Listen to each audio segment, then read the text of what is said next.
Hey, it's Ron Toy with the Ron Toy team at Cross Country Mortgage, going live like I try to do on Mondays, but I'm going to start doing it every day of the week, different times to make sure I keep people updated on the housing market, the mortgage market, and go from there. Because as you're seeing around the world or on the online, everybody's talking about the mortgage rates are coming down.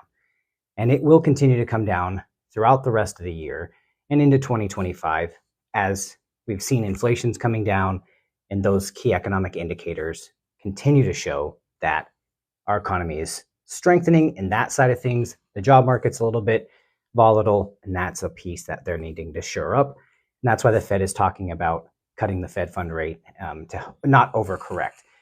But what we'll do this morning, and just remember, I post these on my YouTube channel, usually a couple days later, in case you didn't make it to the beginning.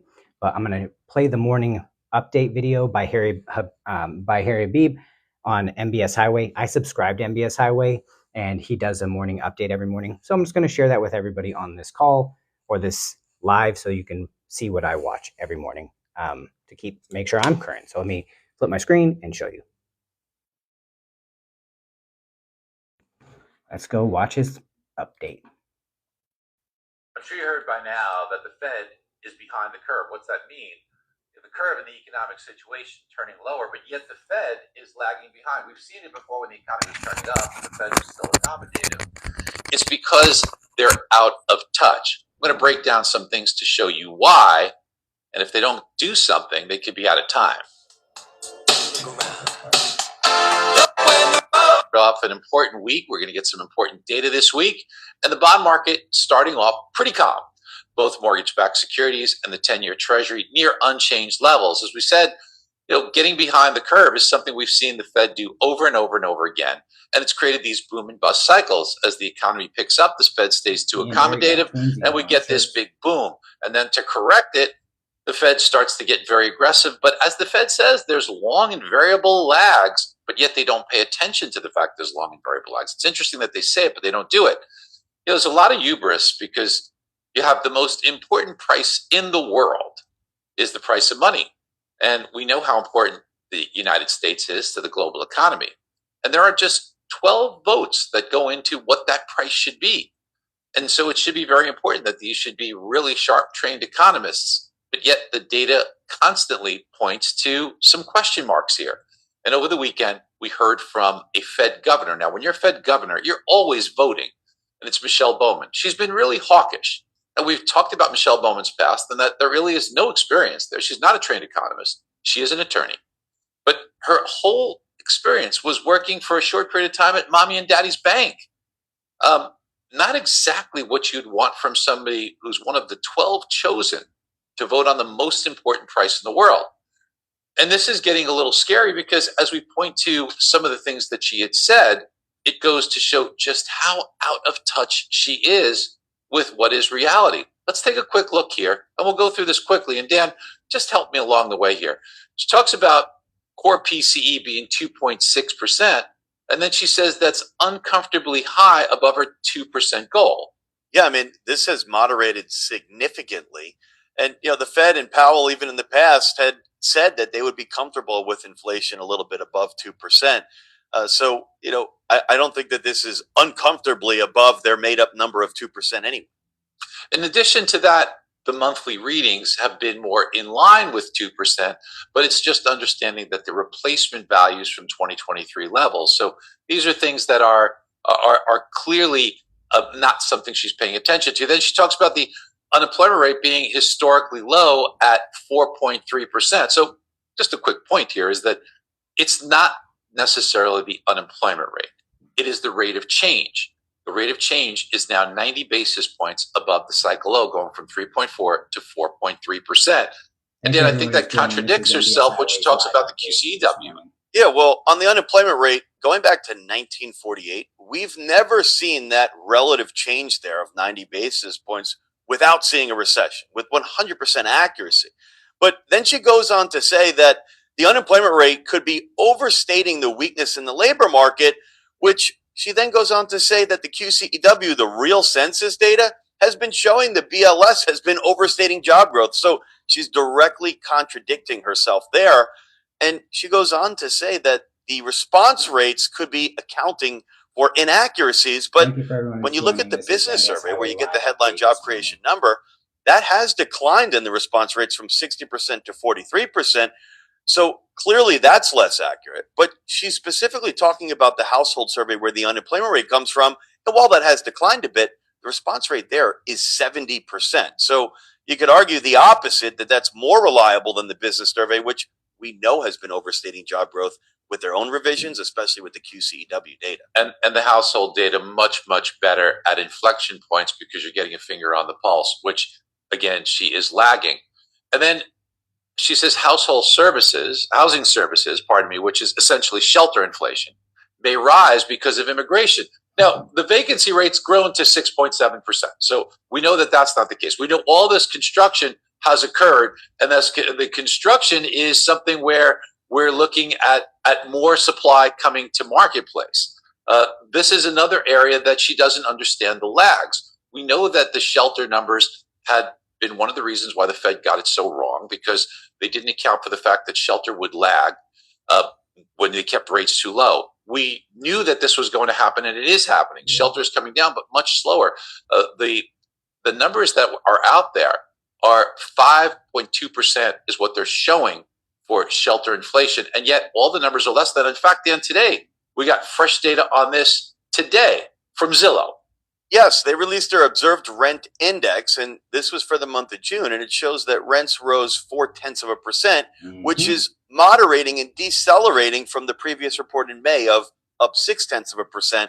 And year over year, it's 3.4%, which, as you mentioned, is much lower than what we're seeing in the CPI and PCE shelter readings. Yeah, 1.8% lower. And it just corresponds with all the realistic data, even the Cleveland's Fed data at 4, and all the data that we get from CoreLogic, from Red, everything that's out there, significantly less. So she just doesn't get it. And then this one, Dan, this one is just an amazing point that she makes. And I've heard a lot of people talk about, okay, maybe the job numbers were lousy because of Hurricane Beryl, right? And there was certainly a little bit of impact there potentially, but it's not like we never get people saying they get hurt because of bad weather. But Dan, take a look at this. This is crazy. So within the first page of the BLS jobs report, they were on August 2nd, right? Right. They were very, very clear. You could see the box there on Hurricane Beryl saying that it had no effect on the unemployment rate, on job creations, and people talking about the impact of this. Well, don't you think that you would have seen weaker job growth or job losses in sectors that would be impacted by weather, like construction or leisure hospitality? Well, those two sectors, you actually saw job gains for the month of July. That's amazing. So great point. Leisure and hospitality and construction both had job gains. And here it is. Hurricane Beryl had no discernible effect on the national employment and unemployment data for July. Well, interesting. And then, Dan, of course, the point that she goes on. Correct. Well, here we are at 4.3% with data through the first 7 months of the year, and it's widely believed this is going to get worse. And their forecast for core PCE inflation was 2.6%. We are there right now. So with them believing those two things to be true, they were forecasting a Fed funds rate of 4.6% by the end of this year, which implies 75 basis points of cuts. So we're actually worse than this on the unemployment rate by a large margin. The core PCE is where they wanted it to be, yet now it's being 0.3%. That would bring that core number from 3% down to 2.7, and the headline number from 2.6 down to 2.3.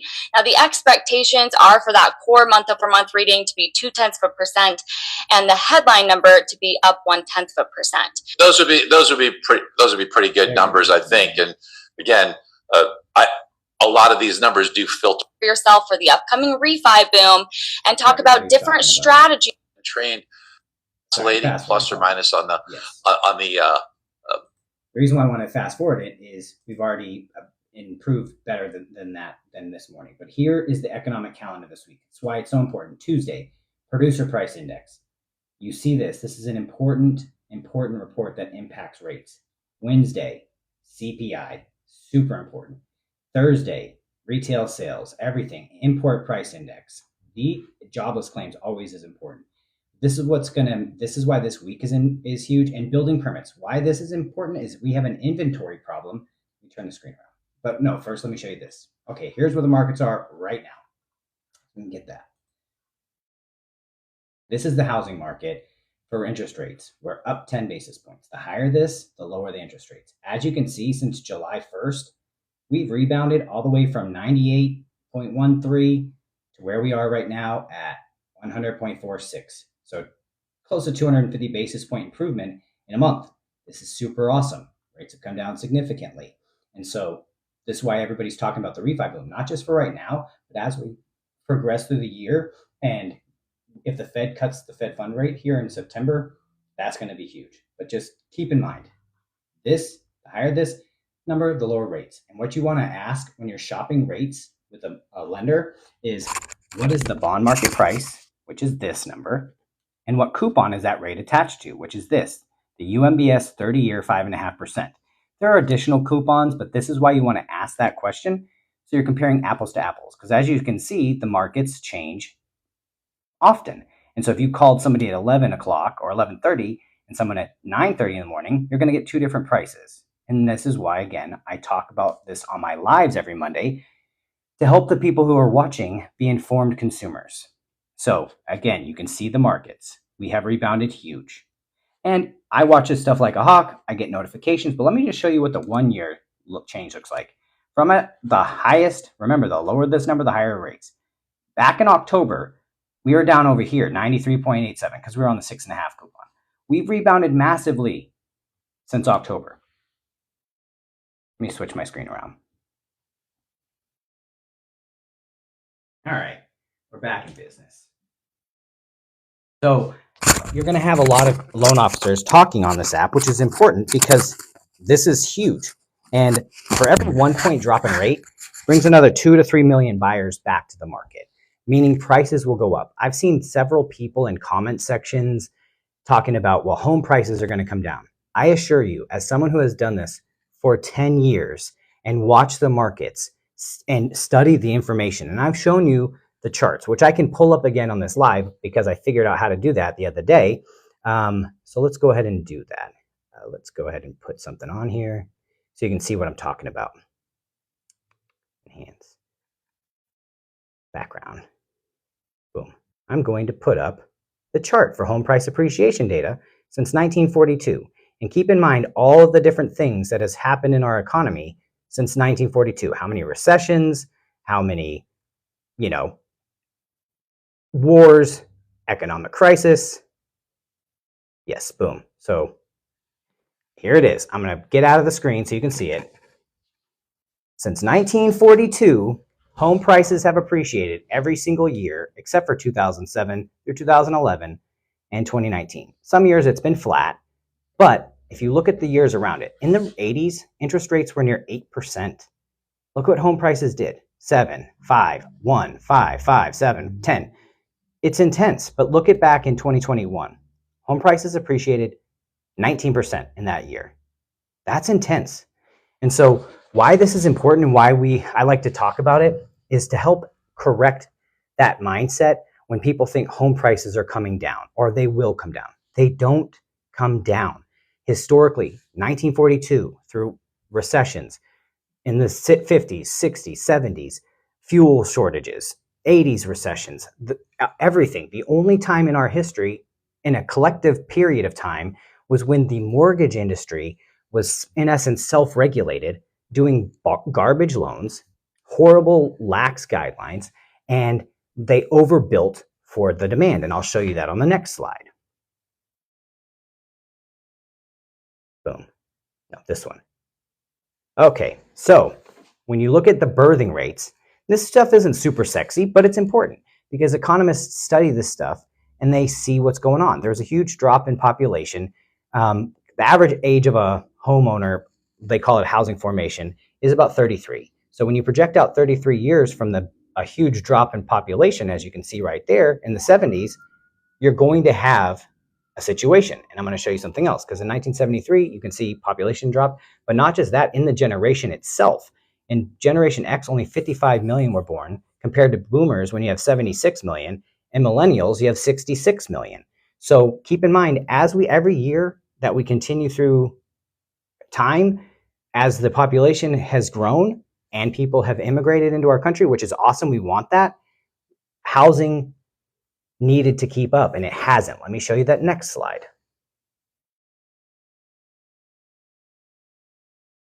Boom.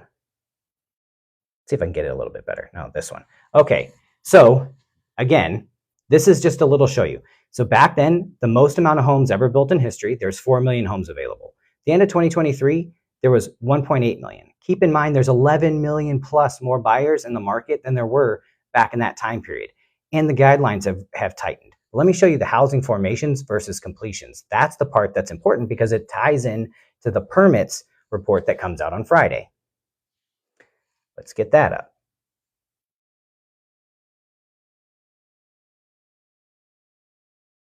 I have it in here.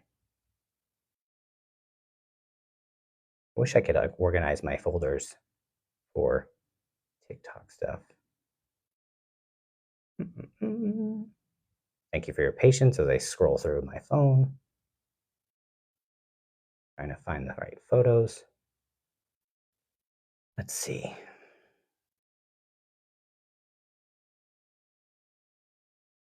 This chart. Can you see it? Okay, boom. This chart will help show you. Housing formations versus completions. Housing, on the bottom graph, you can see it. So housing formations versus completions. As you can see, housing completions in 2006, the most in history, versus formations drastically dropped. But look at completions for the years leading up in that time where home prices dropped. It's staggering how many more homes versus formations were completed, and that shows you why the prices dropped. In addition to, we're going through an economic crisis because bankers were just doing nefarious stuff. But at around 2015, the roles were reversed. We start seeing formations outpace completions, and it has been that way since, there's a small drop in 2016, but look at 2017, 18, 19, 20, 22, 23, all of the other years, complete formations outpace completions. So we're not keeping up with demand. And that's why we're seeing home prices jump exponentially. Again, we know how America works, supply and demand. This is why it's important information to talk to local licensed residential mortgage loan officers and get informed information that's based on stats and data instead of trust me bros on this app or people that are on Yahoo News that are just, you got to remember that media is paid by engagement. They have to make you afraid, or has to be some kind of oh, the sky is falling, in order for you to go ahead and click that content to see it. That's not me. I'm not a rage baiter. I'm not going to talk about doom and gloom. I want to empower you to make a buying or refinancing decision. And so this is why it's so important. You need to know what's going on. Buy what you can comfortably afford. Don't just listen to somebody who tells you to refinance, because not all the time is refinancing the best option for you at that time. Because you're going to need to look at, how long do you plan to stay in the home? Is the home taking care of your needs? Because if you're thinking about selling in the next 1 to 3 years, refinancing might not be your best option. And because most lenders have some kind of phrasing about rolling in costs or whatever, but you got to protect your equity position. And that's what I'm here to do. Yes, loan officers are paid on commission, but it's not paid by you, it's paid by the investor. And so that's why we have to do a better job as professionals communicating that to clients so they understand the situation, so you can talk to us and feel comfortable and confident, have discussions, because buying a home is in the top 5 stressful things a person does, and they maybe do it 2 to 3 times their entire life. I do this all the time. In the last 10 years, I've helped around 2,000 families with their home investment journey. I've seen it, I've done it, but I also buy and sell my own real estate. And so I just bought another property in the height of the interest rates last year in July. Me and my partner, Monica, we found an absolute amazing deal. And the sellers gave us a huge credit. The property appraised over value, because sometimes when people are the most terrified, like Warren Buffett talks about, is the time to buy. And so when all of this turmoil is out here, telling people that they need to be cautious about buying and investing in property, look what investors are doing. Private equity firms are buying up inventory all over the place. And so that's why it's important to understand that who owns the media companies? What would be their motivation to bring you this content? And in anything you consume, online, on lives, What is the person's motivation for bringing me this information? My motivation is twofold. One, add value and to the partners, clients, and people who watch my content, and to get business. This helps my brand equity. I'm a loan officer. I put content out here because realtors are following me, lenders are following me, and maybe they don't know what to make calls on today. Now they can say, hey, I just watched a live, it was really interesting. Did you know that in 2007 and 8 and through 11 was the only time in our nation's history outside of 1991 where home prices went down? Yeah, and go look it up the information yourself. Case-Shiller, BLS, all of this stuff is available, and not enough people are telling you where to go. And I'm telling you where to go. BLS.gov. You can aggregate so much important information. Hey, how's it going, Angel? And that's why I want you to be empowered, informed consumers. Know the behind the scenes. So ask what the motivation is super important. Again, no, don't worry about it. It happens all the time, especially Ron, Rob, and sometimes people call me Troy because my last name is Toy, so don't worry about it. But going back to what I was saying, in that motivating factor, think about media. Media, how are they paid? Engagement and advertisers. But who owns the media company? When you think about the people that own the New York Times, like Jeff Bezos and all these other people, of course, if private equity firms are buying up and have plans to buy 40% of the inventory by 2030 of residential real estate, we need to see that as a threat to ourselves as people, because they aren't doing it to make things better for us. They're doing it for them, because if you buy let's call it, if you invest $10,000 in the stock market and that $10,000 goes up by 10%, you made $1,000, which is great. Everybody loves 10% rate of return, right? But think about this. If you take that same $10,000 and invest it in buying let's say a $200,000 house, and it goes up, I showed you the graph appreciation. Let's pull that up before I give you the numbers. So let's go ahead. Bring up the appreciation data. Boom. So here's the appreciation data again. So if you bought a $200,000 house in 2021 and it went up, let's round up to 20%, that house went up $40,000 off of your $10,000 investment. So your cash on cash return is way more significant because you're making appreciation based on the total value of the property and not your initial cash investment. And so not enough people are talking about this and sharing with regular people why it's so important to buy a property. Because if you are paying rent, you are paying a mortgage, it's just not your own. And when you have a property, you grow your equity two ways. But first, let me say this. 2/3 of the wealth we have in our country is tied to the equity in homes. When you have wealth, you have power. And I want to empower as many people as possible so that they have a louder voice and a more important impact in our country. And I know that for a long time, certain segments of our country were intentionally blocked from building equity and net worth because the powers who organize this thing are terrified for some dork reason, and it's laughable. Imagine how strong our country would be if we didn't spend billions for the last forever amount of time pretending like we didn't do dumb shit 400 years ago, 200 years ago, 100 years ago, 10 years ago. We would be on a different level. And the stronger our team is, the better we are collectively. But again, goes back to who owns it, who's pushing the information. How much money in lawsuits were paid over the generations trying to fight equality in our country? Why? Because if everyone is doing well, it pushes everybody up.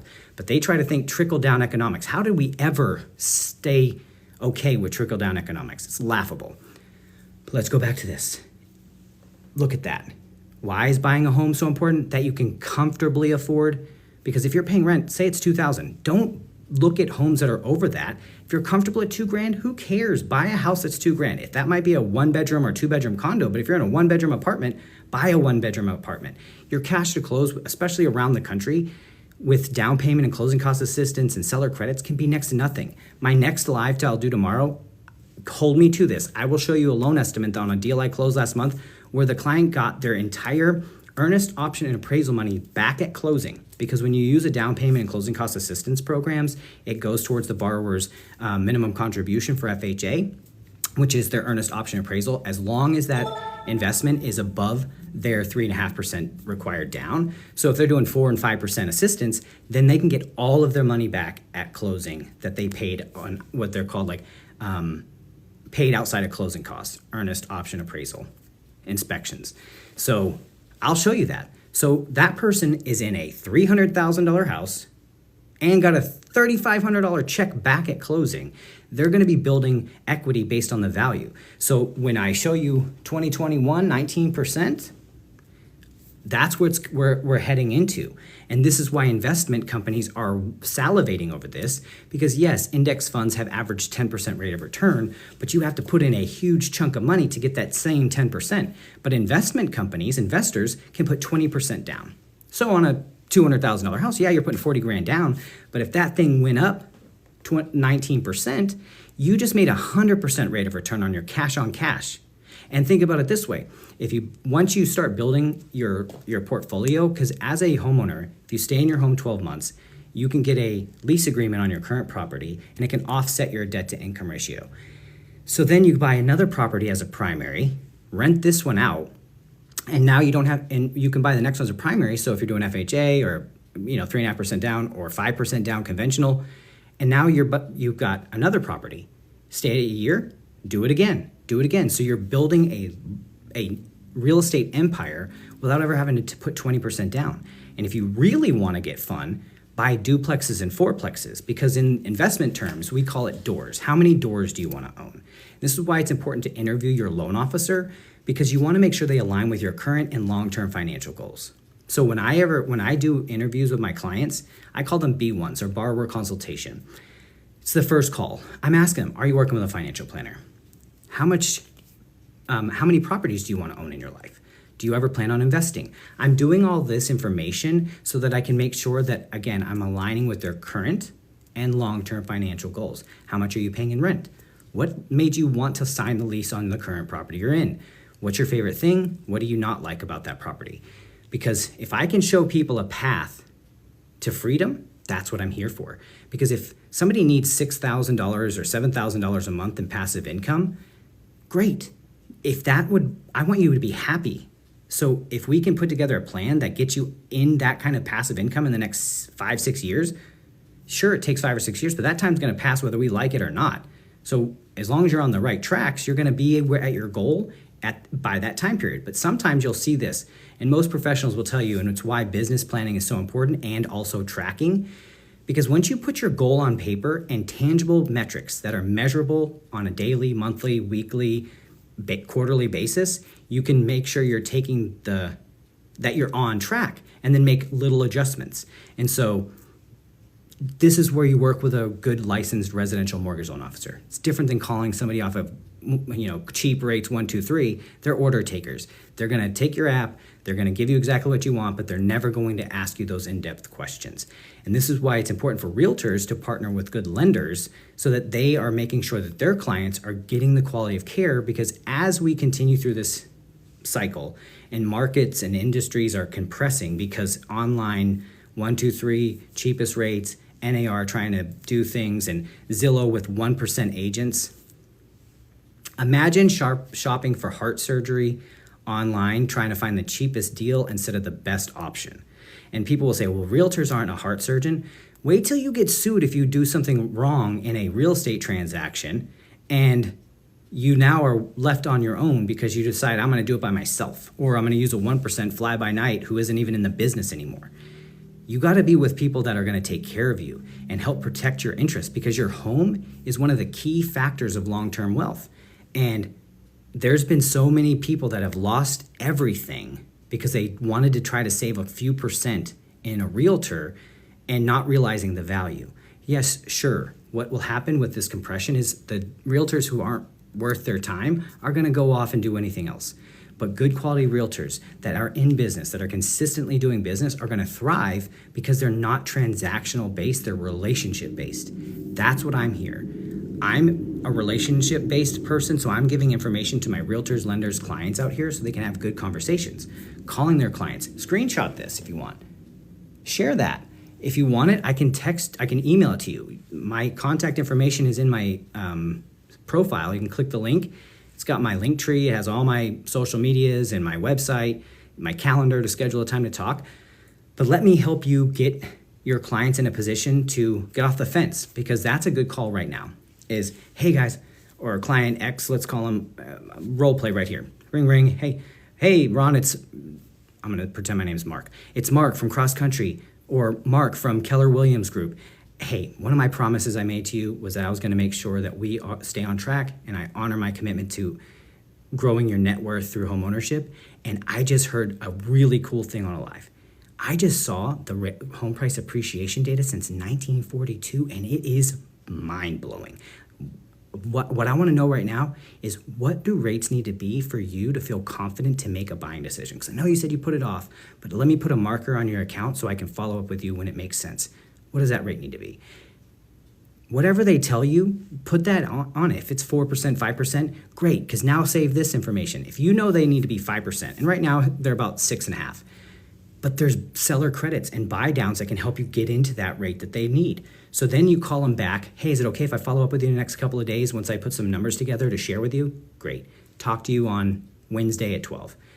Now you hang up, put it on your calendar, Wednesday at 12, do some research, and go look at homes that have been on the market for a little while. Or a strategy I've shared with my realtors that has been super successful is find a home that had a price reduction. And as long as it'll appraise for the original price, go in full and communicate with the agent. Say, hey, I see that you had a price drop of about $20,000. What if we come in full asking, but take that $20,000 as a seller credit to do a temporary buy down or a permanent rate buy down? Of course they're going to want to jump at that. And because they net the same, and it helps the client, and now the client can get into a rate. If they do a 3-1 or a 3-2-1 buy down or a 2-1 buy down, they're talking a 2% interest rate, 3% interest rate for the first 12 months. And these aren't ARMs. It's a full 30-year fixed. It's just they get a cool account. It's like an escrow account where the payment difference is made for the first 12, 24, 36 months, whatever it is. And it adjusts. So if it's a 3-2-1 buy down and the rates are 6.5, for the first 12 months, it's 3.5. Then the next 12 months, it's 4.5. Then the next 12 months, it's 5.5. And then on the fourth, at the end of the 36 months, it goes to the full amount. But that is designed for when rates drop, then they can refinance and get into the lower rate. And we all know this is important. And what I really like about the temporary buy downs is that if there's anything remaining in the escrow account, it gets applied to a principal balance reduction, versus a permanent rate buy down where maybe 6,000-7,000 can buy it down a half a point or a point. The temporary buy down can get it way lower, and any of the remaining funds gets applied towards principal balance reduction when you refinance, because we all know what's going on. We all see the writing on the wall. And so buy what you can buy now. Don't wait for the rates to continue to drop too much, because again, every 1 point drop in rate brings another 2 to 3 million buyers back to the market, increasing demand, reducing the seller credits, concessions, and price drops that we've seen. And some people saw price drops as, oh, the market's crashing. No. What happens is when you see in 2022 it went up 6%, in 2023 it went up between 5 and 7%, and year over year we're at 6% appreciation. It's, hey, I bought my house for $300,000 in 2022. It's now worth $350,000 or $450,000, but I want to sell it, so let me sell it for $420,000. They still netted a crap ton of money, so it's for them in essence monopoly money, so they don't mind to drop it to get more people interested in the property. But that doesn't mean home values fell. It means that person wants to sell, and it's had a ton of growth over the last few years, and they're trying to move property. Wait till rates drop. You think those credits are going to be there? Mm-mm. Now, sometimes you can still negotiate it. It's just not like it is right now. Well, like I said, when the rates were high, I got my house, and they gave me a ton of money, and it was amazing. When I bought my first property in Richardson, the rates were really low, and I got seller concessions, seller pay title, all of those things too, because your realtor matters. Realtors who are invested. The realtor that I know, like, and trust with my personal deals, Mo, is phenomenal. 10 out of 10. Another great realtor on this, I think she's on this app, that is really blowing my mind and seeing some of the stuff that she's done for her clients. Her name is Elena Marfo. She is phenomenal at what she does. She got her clients 17,000 seller credits, 20,000 seller credits, tons. And I'm like, this is what I'm talking about. She's been in the business a while. And she understands different markets and she understands how to look at properties. But again, going back to it, your client says, I need him in the fours to make a decision. Great. Hey, client, I did some research and I found this really cool opportunity. And this house has had a price drop of this much over the last few months. We go in full offer. We can ask for this. And that means your rate could be this. And if you work with me as a lender, and other lenders will have it, a temporary rate buy down calculator, you can plug it in and say, hey, all we need to do is get a credit of this, and this is what your rate will be. This is what your payment will be. Is that exciting? Great, let's make an offer. Well, let's go see the property. Some people don't want to sell right now because they're like, well, I got an interest rate at 3% or 2%, but they are drowning in credit card debt and drowning in other revolving debt and student debt. So, but they feel terrified, like I can't sell my house. It's like the parable of like the monkey who got his hand caught in the honey jar and won't pull it out because won't let go of what's in the jar. It's the same thing. Sometimes you sell your house because you got so much pent up equity, you can clean up all of that credit card debt, revolving debt, student debt, everything, have an investment account, have everything set up to where now you are no longer servicing debt, you are servicing investment accounts. Because I did this for my client. I've shared this before. They were thinking about refinancing, and sure, they get a little bit of money back, but they were doing it to just pay off some debts. But I asked them, hey, is the house serving your needs? How much longer are you going to be in this home? And they're like, Ron, I'm probably going to be out of here in the next 1 to 2 years. It's just not fitting our needs. I was like, hey, let me show you an analysis where if you sell your home, because when you do a cash out, you can only go up to 20% equity, so you can only get a limited amount out. So I was like, hey, if you sell, you get all your equity. Pay off all of your debt. So they paid off $20,000 worth of debt, put $25,000 into savings, and put 20 grand into a new property. So now they have 6 months of their debt servicing in an account. So everything they make can go into savings and investing. And then once a quarter, make a line item move over and keep their family survival account full, because all they're doing now is paying their payment for their mortgage, gas, groceries out of their home account. That's fully funded for 6 months because they decided to sell and they got the nicer house. They're set up for success because they had a loan officer that asked a couple extra questions. It's that simple. But the people that feel trapped in their homes right now might feel an opportunity as they see rates coming down to know, hey, I can get a temporary buy down. My rates can be lower, but look at how much money I'm saving monthly, because they saved $1,800 a month paying off those debts. No, it's $2,500 a month paying off all of those debts for their monthly debt servicing, because they thought, I can't afford a bigger house right now because I got all these debts. Outside of the box thinkers are important, because yes, you might have a little bit of debt, but imagine if that debt was gone, what could you afford? And when you see home prices appreciating like this, do you want to make 20% on $300,000 or $500,000?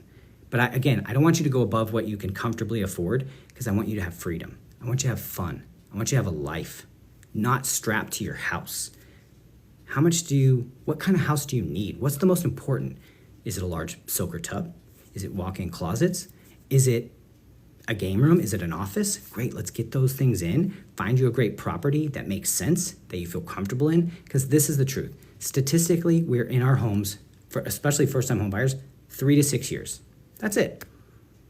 So some people go into that first purchase like they got to buy their forever home, when in reality, if I could go back in time to when I was 19, 20, already had a job for a couple years, I would have bought a condo, stayed in it at least 12 months, then turned that into a rental, bought another one,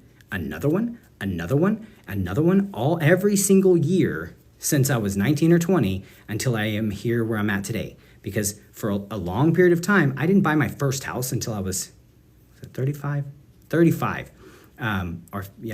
36. So think about all that time period I've wasted paying rent. And rents are high, between $1,000 and $2,000, $2,500. At one point, I was paying $5,000 a month in rent for a really nice place, but still, that's 60 grand in a year that's gone. But what's crazy is opportunity cost. When you're renting, there's opportunity cost, because remember, home price appreciation. You build equity 2 ways: forced savings through principal balance reduction. So every time you make your payment, a portion of that payment goes to your principal balance reduction, but also through appreciation. And as you can see, America's been pretty consistent with appreciation through turmoil, drama, crashes, wars, everything. So buy what you can comfortably afford. Instead of renting the 1-bedroom apartment, buy the 1-bedroom apartment. Maybe moving is the most important to you. And I know a lot of people are afraid of moving, but sometimes we have to define reality the way it is. We can work to the way we want it to be. But right now, if you're living in California, like I can't buy a home because they're too expensive, start looking into jobs and what it's going to take to move somewhere else that's more affordable. And that, put together a budget, work with a loan officer that will help you. Okay, in order for me to move, I need, let's hypothetical numbers, $5,000 for a mover. I'm going to need, time to look for a job. This is the jobs I'm looking for. Great, now do research on the types of jobs you're looking for in the states you're looking at and see if it makes sense. And then start applying at those jobs and letting them know you're willing to transfer into the state. Most places will allow you to work remote or do a remote interview, because if it makes sense, of course they're going to want talent. And if your job is like a normal, regular job, Home Depot, Walmart, anything that's like you can just go and apply, start making friends with people in the area. Hey, look up couch surfing, whatever it takes. If you have a dream and you're willing to do what it takes, we can make it happen. But it's about getting that plan, thinking outside of the box. Instead of the doom and gloom, I want to show you hope and options so that you're in control, because I hate being out of control. It's one of my pet peeves. So if I can help others achieve control of their future, that's what I'm here to do. Let's put together a game plan. Your credit, some people are afraid because their credit, so they don't want to talk to a loan officer till they fix their credit, but they don't understand the process of what fixes credit. And then they get jacked up by some expensive company that charges them way too much to try to repair their credit, and it's a scam. Some of the companies are great. Some of them are not. That same client that was thinking about doing the refi got absolutely screwed by a company that told her not to pay her debts for 6 months, then start this program and did all this nefarious stuff. And I wanted to strangle the person that did that to her, because that was absolutely dumb decision. Talk with somebody that cares about your long term, not just worried about getting a commission. But nevertheless, go back to this conversation. Buy what you can comfortably afford. Buy under your budget. Because if you know, going back to the $6,000 a month in passive income, and you're younger, buy a fourplex, a duplex, rent that other side out, stay in it 12 months, then rent your side out. Go buy you another duplex, fourplex. Imagine if you were go back in time to 19 or 20, or if you're on this app. This is why I'm on this app, is to empower younger people, because statistically, the average age consumer on this app, yes, it's growing because regular people are seeing the benefits and it's super fun, but our younger generation, 20s to 30s. If I'm like a time traveler, I'm 41. Imagine if somebody showed up and you knew it, or your future self could come to you and say, hey, listen to me, you're 20, buy a fourplex. You're gonna need X amount down, because you can use down payment and closing cost assistance for it. This is what you need to do. Buy this, stay in it 12 months, rent the 3 sides out, then rent your side out, go do it again. If you do this for the next 6 years, 7 years of your life, you'll end up with 20 to 30 doors, and you'll have 15 to 20,000 in passive income, because the first few properties service everything else through the rent you do. Now you're free. Imagine you're making your money because you don't have debt, you have property coming in, you can travel the world. The world is big. If you've never been outside of your state, just go outside of your state. See what's like out there. If you've never been outside the United States, go outside of the United States. It will blow your freaking mind how amazing other countries really are, and how far we've allowed America to slip. And it's embarrassing. But this is where we get power and control, because if you're not hearing positive messages about how you can grow wealth, how you can invest in your future and be free, change your sphere of influence. Change your media you're consuming. Get with people that see hope in a future, but aren't going to sugarcoat it. You got to do work. And no matter what your scenario is, there's a way out. There's always an option. You just got to strive for it. It's easy to settle and say this is how it's always going to be. It takes bravery to get there. But just remember, that bravery comes at a cost, because typically you're going to have to invest in your emotional intelligence, because again, buying a home is in the top 5 most stressful things a person does. Maybe does it 2 to 3 times their entire life. And when you're in that top 5 stress, your cortisol is going to increase, meaning your ability to make rational thought decreases. You're back into an emotional state. But if we can get you out of that and seeing the path, that's why I like to do it as early as possible. Because if I show you a path, even it's 3 years from now, you're not going to be as stressed. I got to get my credit right. It's going to take me this long. I need to save up this. And I even on my content and my channel show people how to get the savings, because I did the antique curb show content. I got to get back to it. Had a lot going on in life. But you can find furniture for free on the side of the road. Take it to your garage or house or apartment, sand it cheap, paint it, flip it on Facebook Marketplace. And I'm showing people how to properly document that as well, because if you can use down payment and closing cost assistance and you can get into a home for like $2-3 grand, you can achieve that through flipping furniture or whatever your skill set is. If you like to sing, if you like to make art, if you like to woodwork, I like woodworking, so it's easy for me. But I'm doing this for content, not because I need that for property, but I want to show people how it works because it's there. And I followed so many cool furniture flippers on here. Most of them end up, after just doing it a little bit, made that their full career because they're in control and they make their own schedule and they're doing something they love. You are not trapped to your 9 to 5. What resonates with your soul? What makes you be happy? What do you find yourself doing for free? I like woodworking. I like doing artistic stuff. And so I started doing it, and it's just liberating. But I used to be addicted to work, working 100 hours a week, doing crazy stuff, the grind mentality. But the more I've invested in my emotional intelligence, the more I invested in loving myself, the more I saw that as a trauma response because I was trying to make my dad proud. And for what? Because I was trapped in the cycle of when I was a kid. So the more I got free, make myself proud, like I don't need to work 100 hours to make what I need to live. I don't need to be in this cycle. Let me tell this to other people. Because a lot of things we do is subconscious trauma response, and we can get out of it. Buying a home is scary, but look at the returns. And again, we're talking cash on cash investment. And with down payment and closing cost assistance programs and different options to help make it attainable, there's no excuses anymore.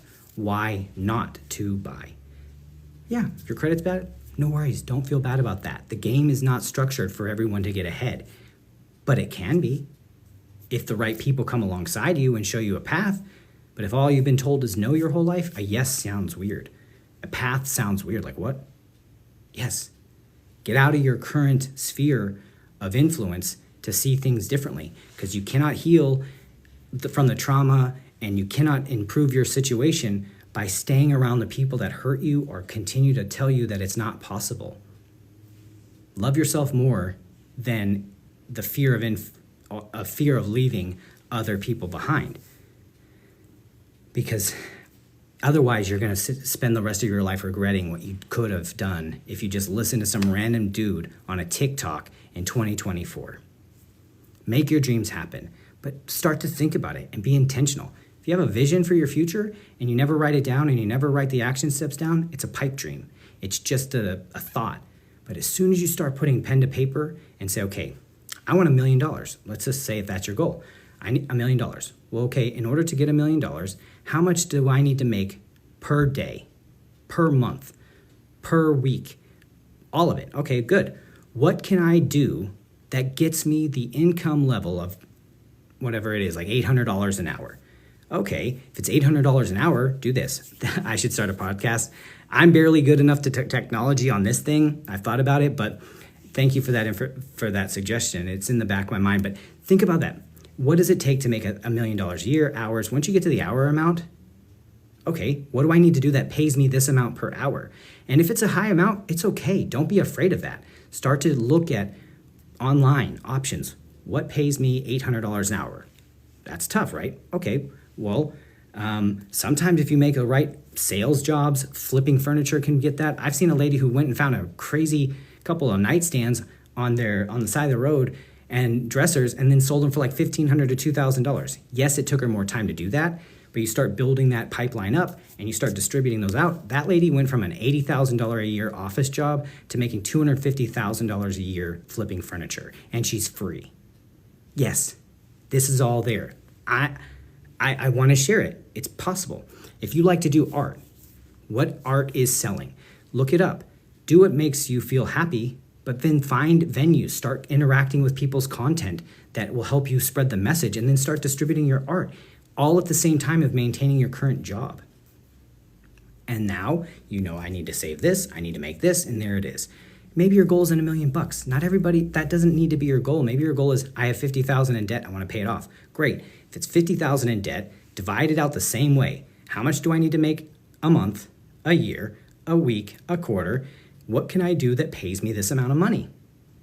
And do that. It's going to suck because you're going to still need to work. You're still going to need your life, but it's just finding those little bits of time. If I invest 1 to 2 hours a week in reading this book, taking this online Google class on how to be a science wizard or whatever it is on like the technology side of stuff, drop shipping. There's people making millions of dollars on YouTube opening presents, opening stupid stuff, doing try-on hauls. There's so many ways to make revenue. It's just doing what you can comfortably do, because guess what? When you first start, you're not going to have a bunch of followers. You're not going to have a bunch of success. But you got to be focused not on the immediate, but the long-term vision. I know if I do this discipline every single day for the next 5 years, whatever it is, I'm going to be where I need to be. But you won't get to that place if you don't start today.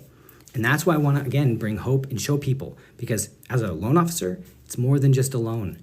I want to make sure you have insurance set up, life insurance set up, mortgage protection, so you're successful, but also teaching you how to get out of debt, how to manage your equity position in a way that you don't extend your tax liability when you go ahead to sell, because there's things like capital gains. If it's a primary residence, where do I need to be to avoid capital gains tax and maximize my equity position to springboard my retirement and paying off student loans and debts? Because sometimes people want to pay off every debt before they buy a house, not realizing that if they bought their house, they would be able to generate equity position that will help them pay their debts off faster. So sometimes the fastest way between 2 points is not a straight line. Sometimes you got to fold the paper in half. And by folding the paper in half, it means doing something you're not used to doing, something that's outside the box, buying a house.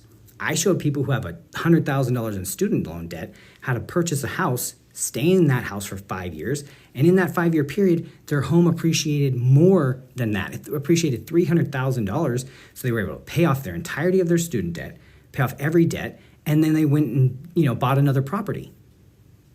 They were going to pay the rent no matter what. They were going to be paying rent the entire time. Just this time they were paying it to themselves, putting money in their bank account, so at the end of that time period, they could achieve their goal. I'm not the only one doing this either. There's other phenomenal loan officers on this app. Cat Loans, Carlos Munoz, just tons of them. Listen to their content, call and interview everyone, and see who jives with you. Some people want to talk to somebody that is in a different area, different place in their life. That's totally okay. Interview your loan officer. Ask them questions. If they make you feel uncomfortable, then don't work with them. You're not obligated. This is your decision. They're here to help facilitate it. So if they're not on the same plan, screw them. Go to the next thing. Turn this background off.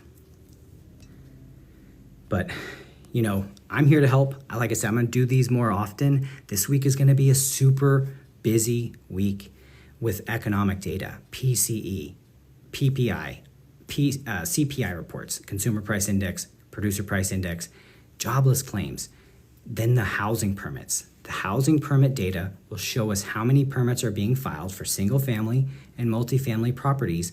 That will be a good indicator if we're keeping up with demand.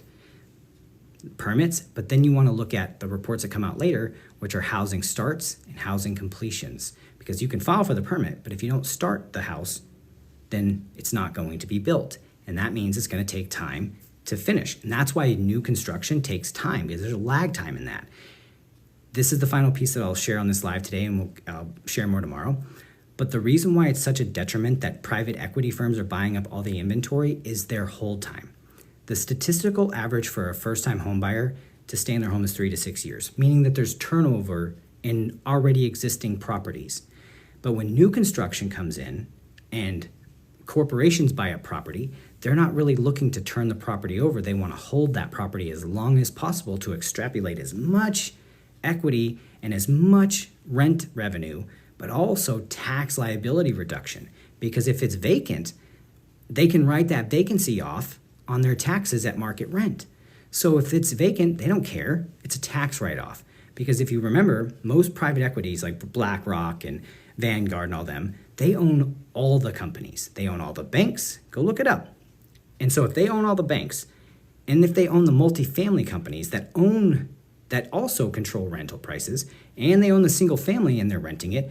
If rent prices get too high over here in apartments, great. Let me reduce the rents on my houses, get more people in there, driving up the values of homes because there's no vacancies. So if they control the vacancy rate, now that home value, that property they have is going to skyrocket. In Hearts, it's like shooting the moon. They are buying up everything in an attempt to shoot the moon. They control multifamily, they control single family, which increases the value position of both. Because if your vacancy is high in apartments, that property value is lower, but that means more people are in your single family homes, meaning less vacancy, making those values go up. And you can control the other side if you're wanting to sell that asset by reducing it here, now increasing it over here, and now those home price, the value of your multifamily is much higher, and you can sell it and capitalize on all that. This is why we have to get ahead of it as people to protect our interests, because corporations, as we have seen, since they started changing the tax structures in the 70s and 80s, and Citizens United and all this other stuff that has absolutely screwed America, people are like, oh, if you tax corporations, they'll leave. Where are they going to go? Where are they going to go? Where are corporations, where is Walmart going to go? You think Walmart's just going to pack up and no longer sell to America, the largest economy in the world? No, they're staying here. We just got to tax them right, because they are the largest impact on social programs. They get so many government subsidies and give corporate buybacks and all the stock buybacks to their shareholders, making billions, and their senior leadership millions a year, and they're going to blame inflation. It's like, well, wait a minute. Did you give your corporate, CEO, COO pay reduction? Help with the inflation? No. Oh, it's all the price of goods. It's drama. So that's why I'm saying they're not here for our best interest. We don't owe them anything. This thought of trickle-down economics, like we're just there to get the scraps from corporations when corporations serve us. And that's where we screwed up as a country, multiple things. But in this aspect, we messed up because we started treating them like people, giving them rights to petition our politicians through lobbying and lobbyists, which is disgusting. It's corporate bribery. And we're seeing our country, our indigenous of our country, get every single treaty and promise violated.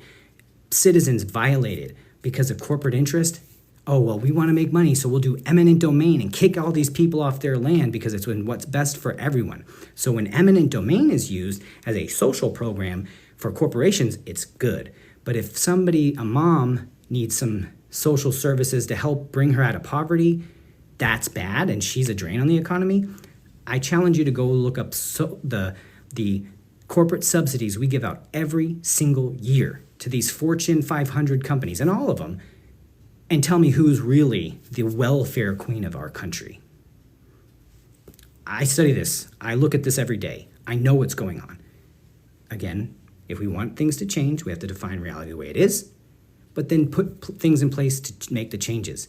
And that's only going to happen through us communicating, building our equity positions, and having wealth, and having the ability to fight lawsuits. Because corporations will try to silence you with a lawsuit, try to silence your free speech with, well, we'll bring them to court and drag them through ever. We'll hit them with an NDA, or we'll hit them with a non-compete. Thankfully, we're getting rid of non-compete clauses in a lot of contracts, but why would a regular person who's working at a basic salesperson job need to have a non-compete? You're worried that my one person is going to take down this whole corporation? If your corporation is that weak, maybe, just maybe, the corporation is the problem, not the person. But it's really meant to help control and put that person and force that person to continue to work in that industry and at that job because they feel like I can't go get another job. So it's a way to control. And I don't like that. Again, going back to this, my final piece. Buy what you can comfortably afford. Don't stretch your budget trying to impress anybody. They're not paying your bills. That mindset is over.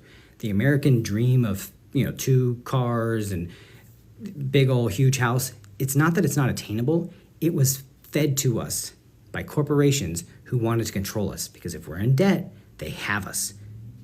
And we can't get free because we're servicing this debt at 28% interest, sometimes 16, 27, 10% interest. They love the idea of keeping up with the Joneses, coming out with a new car, new iPhone, new this all the time. Who benefits? Is it us? No, it's not us. If you're craving a new device, ask yourself how much was paid to get you to have that feeling through marketing, advertising, bots, and understand that somebody is activating you to feel like that is what's going to help you feel better about yourself or better your situation. And I want you to have fun. Don't worry about the Starbucks here and this there and all this other. Well, don't go to Starbucks, they're racist, but go to coffee places, go to whatever, enjoy it. But just understand, if you're feeling activated or afraid, who benefits from that fear? Who benefits from you being misinformed? That's the problem. And you can take control over it. But I post these to my YouTube channel. I don't do a lot on there. It's just so that people can go back and reference it in the future. My LinkedIn stuff and all of that is on my profile. If you have any questions or want to schedule a consultation, go ahead and click that. It's free. I'd love to talk to you, get you on a path, give you information. Hey, Rex, how's it going? But yeah, and I share on this all the time. I'm going to do more lives consistently throughout the week to make sure people are aware of where we're at in the market. Again, let me just get an update. We're still up. We're up another 7 basis points at 100.43. Yay. Once these reports come out next week, I'll be doing a live.